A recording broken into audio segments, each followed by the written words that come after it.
Support comes from ServiceNow. We're for people doing the creative work they actually want to do. That's why this ad was written and read by a real person and not AI. You know what people don't want to do? Boring, busy work.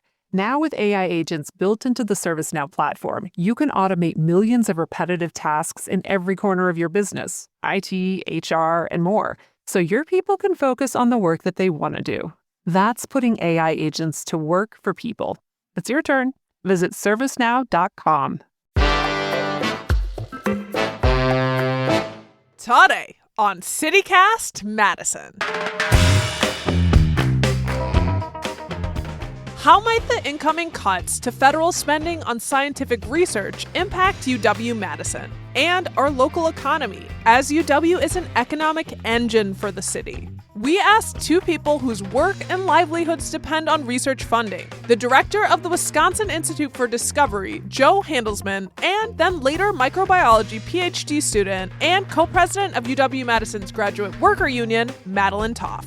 It's Monday, March 3rd. I'm Bianca Martin, and here's what Madison's talking about.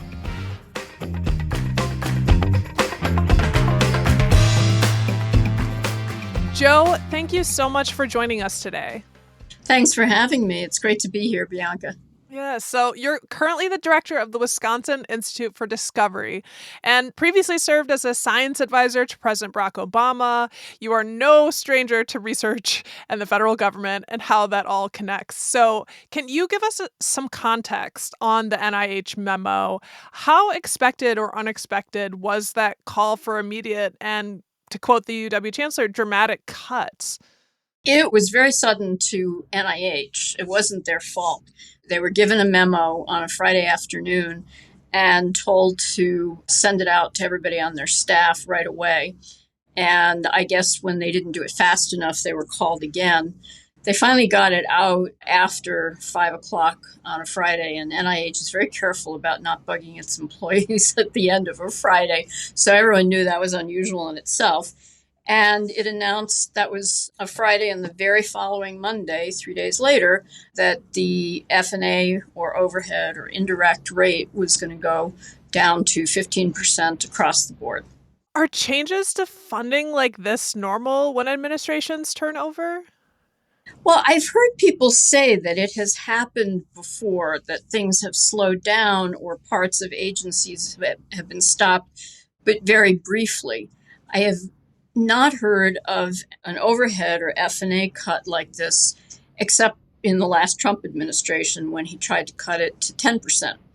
And at that time, Congress passed a law that said that the president could not unilaterally cut the F&A rate, that was something Congress does, because Congress is the appropriation body of our government.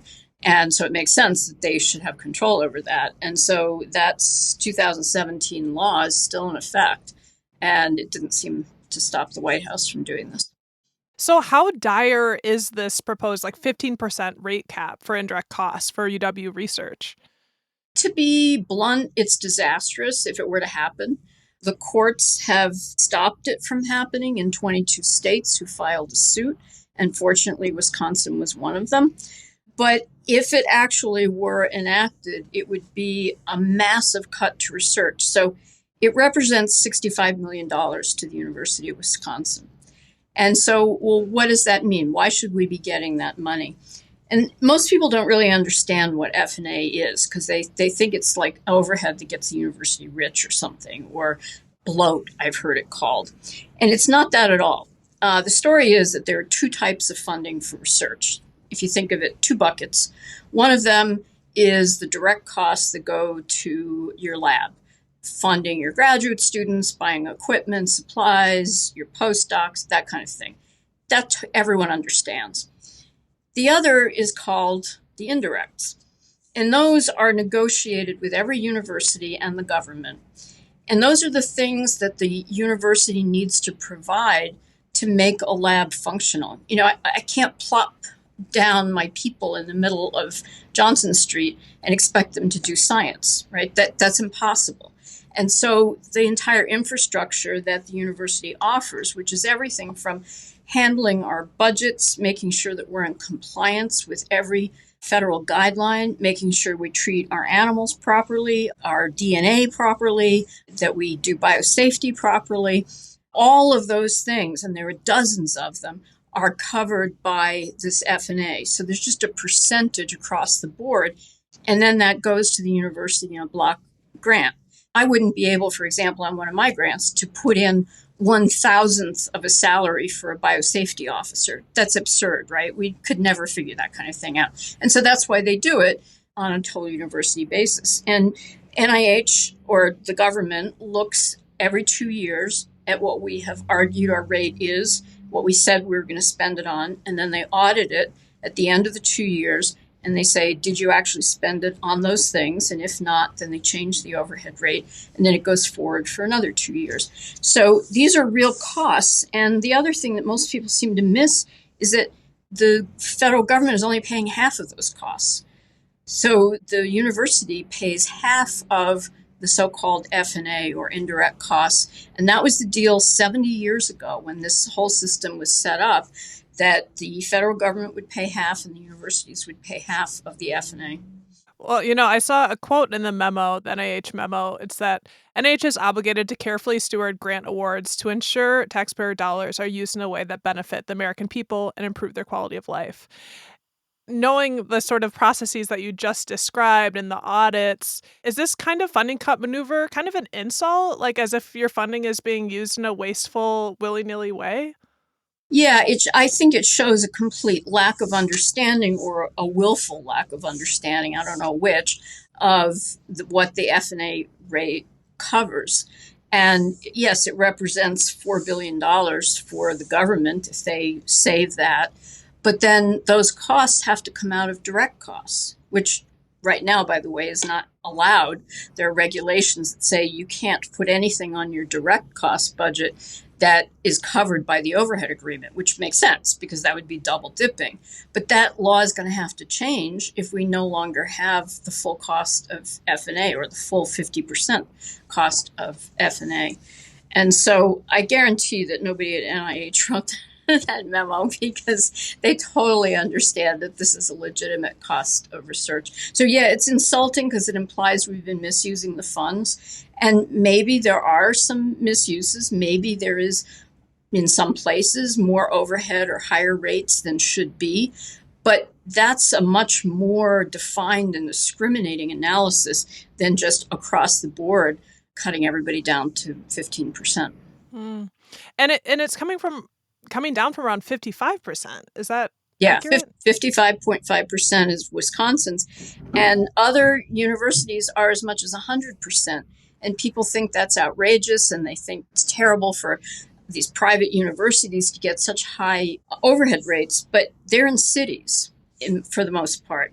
Very expensive cities like Rockefeller University. Their overhead rate, I believe, is somewhere around 100%.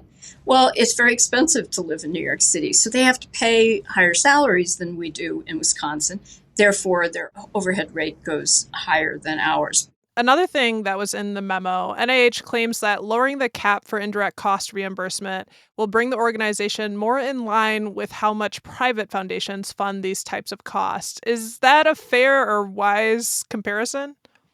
Well, I don't think so, for two reasons. First of all, the private foundations are a pretty small proportion of the total funding for biomedical research, maybe 10% max. And many universities have just made the decision to cover that gap between the true F&A costs and what they offer. But other universities, frankly, have said, we're not taking your money if you only give us 10% F&A. We just can't afford it. And many universities cannot afford it. But the other reason that it's just not a fair comparison is that those organizations don't have the federal rules that you can't put certain costs in direct cost. When we write a grant to a private organization, we might put something like the partial cost of biosafety, or partial cost of grants management people, or partial cost of electricity for our labs. That would be acceptable in the direct cost column, which it's not for federal grants. So it's misleading to make people think that those costs never get covered in grants from private institutions. We got a voicemail from a listener who is a data scientist at UW and is curious about how this move could affect the Madison economy as a whole. Let's listen to that. Hey, CityCast. My name is Ben Rush. I'm curious what could happen to Madison's economy given the pauses on federal funding and limits on the indirect costs for National Institutes of Health funding as well. UW-Madison employs a lot of people and hires a lot of contractors for their work, so I'm just curious what the ripple effects could be if millions of dollars aren't sent to the university. As always, Ben Rush asks great questions. And that's something that universities have been talking with each other about quite a bit. Is what are we going to do with the communities that have come to depend on us for jobs? So if we imagine that the indirect cost cut will cost the UW campus, say, $65 million, and if, let's just say for round numbers, half of that is in salaries, then we're talking over $32 million in loss of salaries. That's a lot of salaries for Madison. And that's kind of the beginning, because then all of the people who are on those salaries, of course, are feeding into the economy in other ways. And if we lose researchers because they don't want to be here or don't want to be in science anymore because of these cuts, then that's also going to damage our community and our campus generally. So I think the ripple effect is enormous.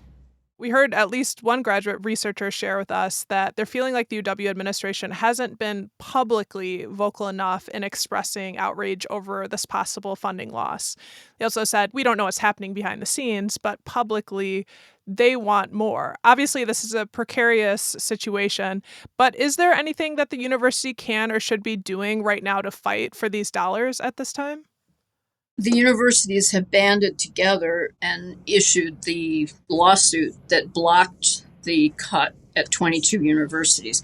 And to me, that's the most effective thing the university could do, partly because it did generate a court order that said, stop doing this, you can't do it. And then there was an extension last week that said it again, stop doing this and continue to stop doing this. So I think that was a really wise move. The other thing is that even though the administration may not be able to take a very strong stand in public, and believe me, they're doing plenty behind the scenes, individuals in the community have been doing that. So I, for example, wrote an opinion piece called The War on Discovery that talks about how difficult doing science is in this environment. Just the last month and a half has changed science and all the things that undermine what we do as scientists. And other people like Tom Still of the Wisconsin Technology Council have written wonderful things that explain what F&A is to the public and then why this is such a problem. So I will pass it along to others that we should be more vocal, but I think it's easier for individuals who don't represent the university. When I speak, I'm speaking just as me, not as a representative of the university, and it may be more dangerous for university officials to speak.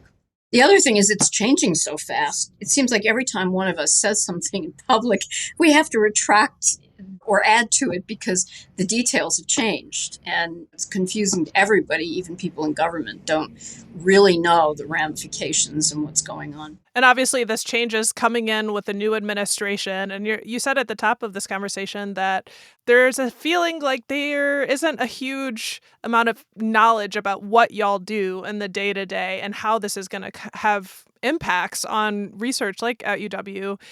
Can you talk about possible unintended consequences from this in terms of the immediate short-term effects and then also long-term effects on UW's research capacity? Yeah, it's having all sorts of impacts at every level. So in the short term, people are not getting their grants. So the NIH, several agencies have stopped actually issuing grants. Well, that creates problems if they're expecting continuous funding, for example, to keep their graduate students going. So where do they find the funds to fill that gap between the end of one grant and the beginning of the next? So that's a very immediate problem that some people are facing. And it's not just the people like the graduate students who Yeah, we definitely want to keep our graduate students fed and clothed and in the labs and not worrying about where their next meal is coming from. But we also want to protect animals.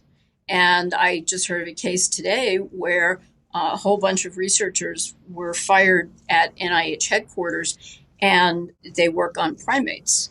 And they're wondering what happens to their primates when there's no one left in the lab to take care of them and who's going to manage that. That's pretty serious. And that goes for all animals in research.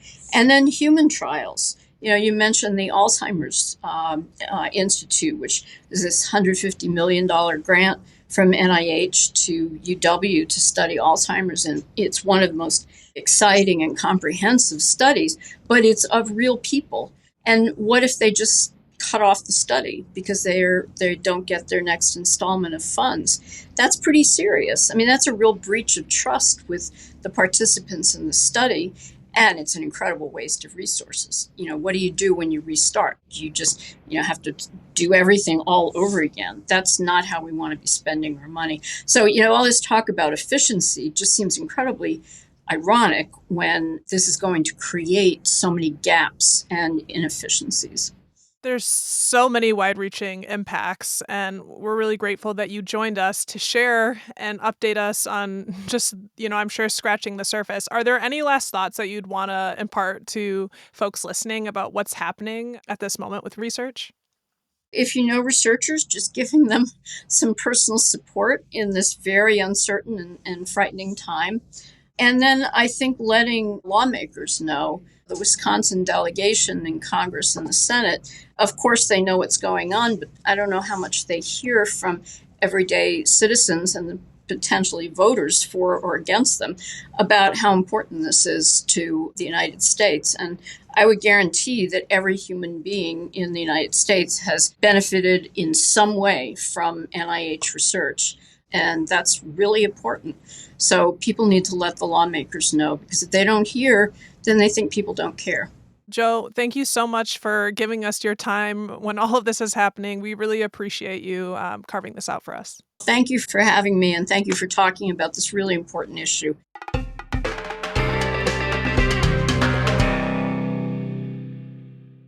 That's Dr. Jo Handelsman, director of the Wisconsin Institute for Discovery. As Jo told us, NIH grants fund graduate students. So how are they grappling with this new reality? I sat down with Madeline Toff, co-president of TAA, UW-Madison's graduate worker union, to hear how UW-Madison grad students are processing potential cuts. But first, a quick break.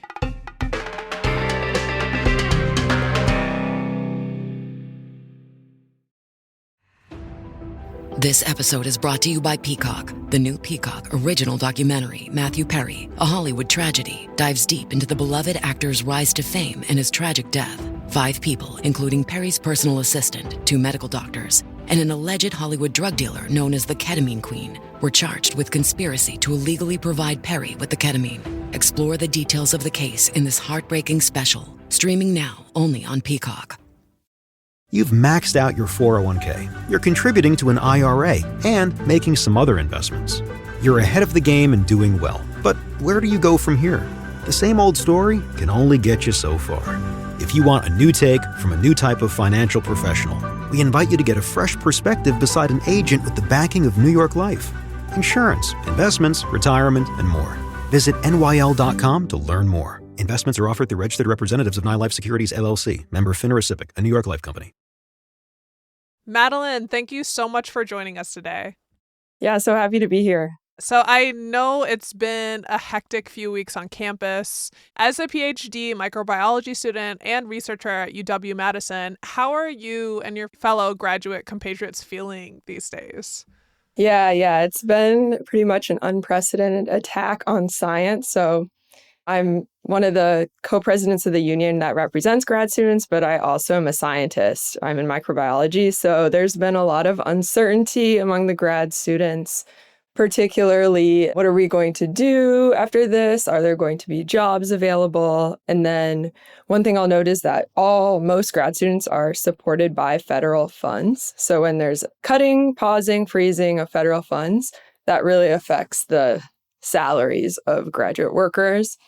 And graduate workers do a lot of the labor on campus for research and teaching. So we're really affected by this. So there's a lot of fear. Yeah. Yeah, a major workforce here in Madison. Have you or anyone you know been asked to cut back anywhere in response to this? So we're seeing manifest in a variety of ways. And it's mostly because the university is kind of itself afraid that funding won't continue into the future. And they don't know what's going to happen, so they're being conservative. So the way we've seen this is a directive of labs, individual labs, being more careful with money, maybe not hiring when you're going to hire that additional postdoc or lab manager. Maybe wait on that or don't do that. I also saw this morning that grad programs are being asked to cut back on the number of offers of admission to their grad program. So this is meaning fewer grad students are going to be able to pursue a degree with funding. So the outlook is so uncertain that people are cutting back on these hiring and then potentially like purchasing of new equipment. Another thing we'll see too is a lot of grad students have written and worried that they won't have a job after graduation because they wanted to work for the federal government, which is a different aspect of the disruption with federal hiring freeze and like uncertainty around that. Or if you wanted to stay in academia and do a postdoc and do research, you might not have the funding or like they won't want to hire you.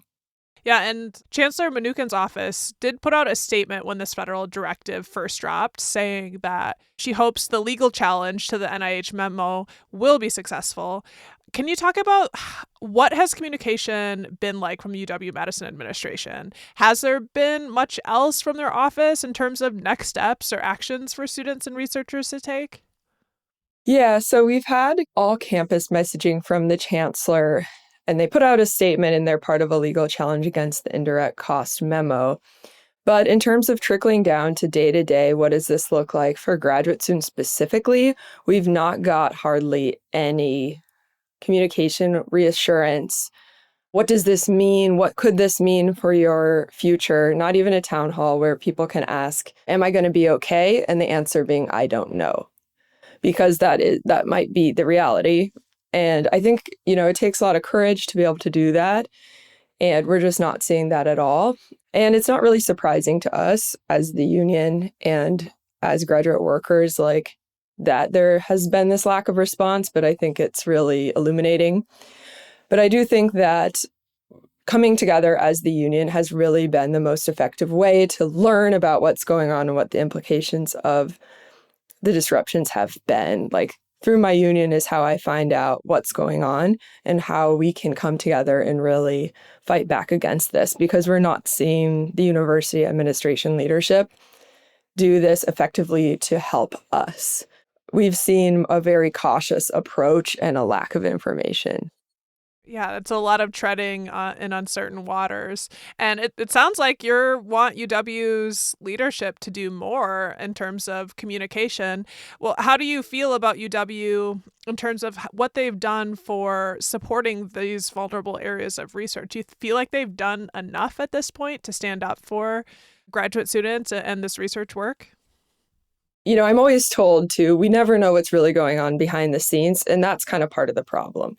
So they could be doing all of this lobbying and legal challenges that we don't really know enough about to know that we're going to be taken care of.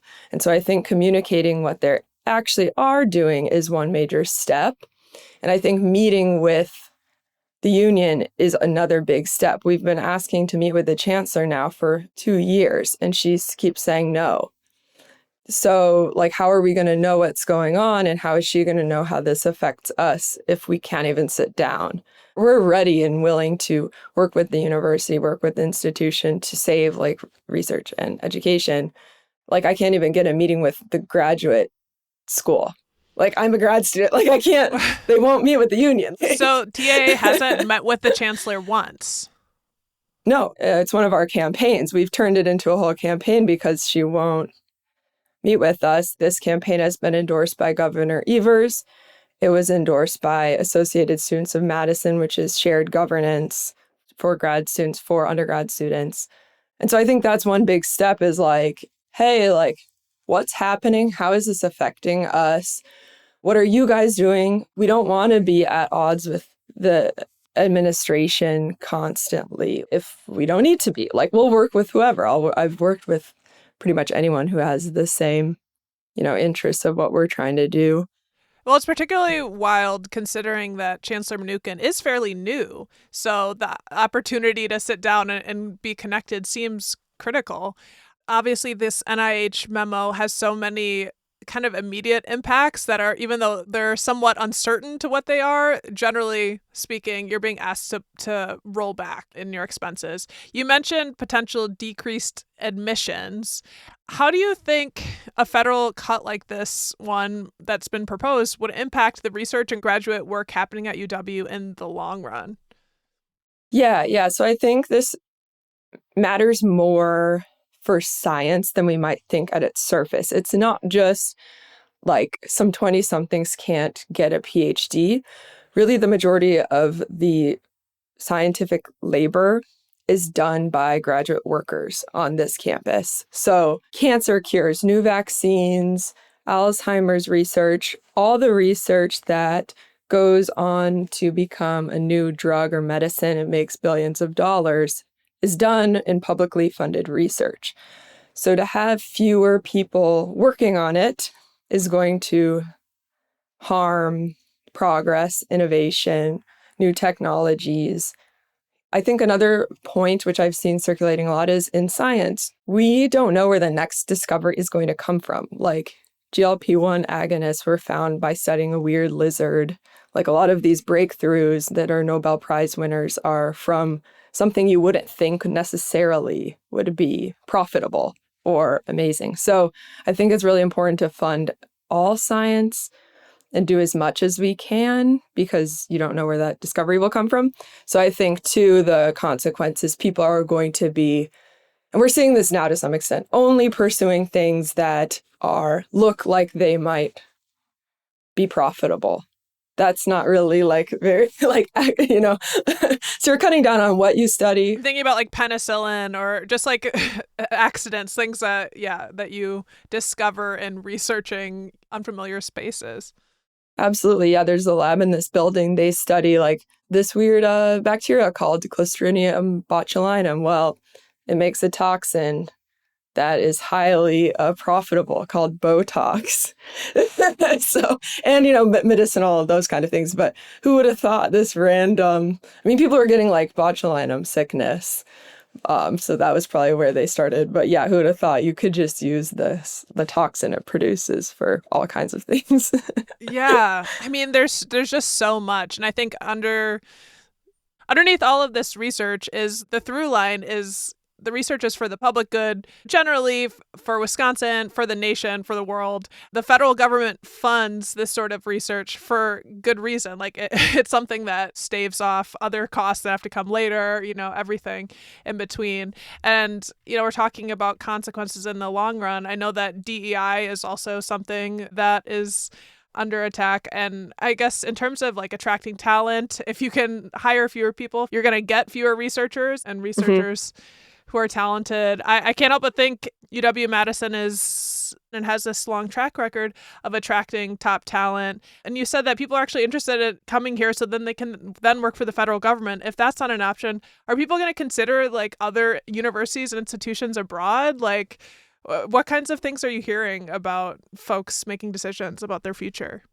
What I've heard more is like more for profit. So actually for a while, we've seen a trend in science where instead of staying in the academy, which is publicly funded, grant funded research, or working for the federal service, you'll go into for-profit industry, so pharmaceutical development. And it's becoming more and more common because the working conditions, quite frankly, in academia leave a lot to be desired. So that is why primarily people are making that shift.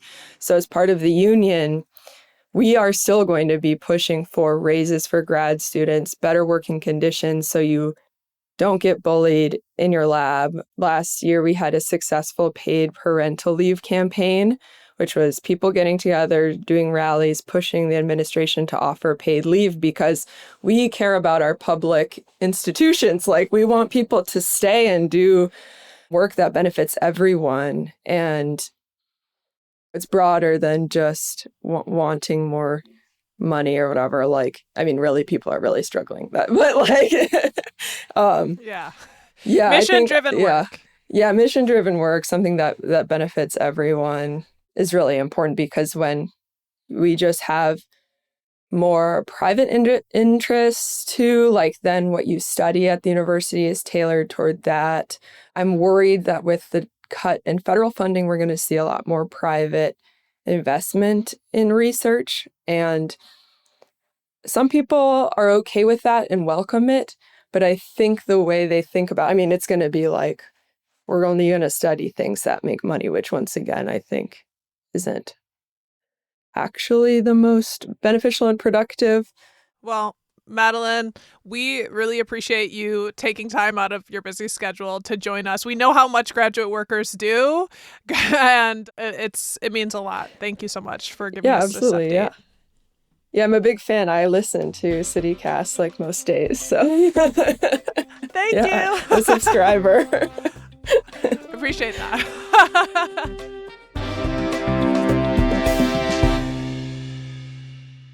That's Madeline Toff, co-president of TAA, UW-Madison's Graduate Worker Union. And earlier, you heard from Dr. Joe Handelsman, director of the Wisconsin Institute for Discovery, on the potential impacts of NIH funding cuts.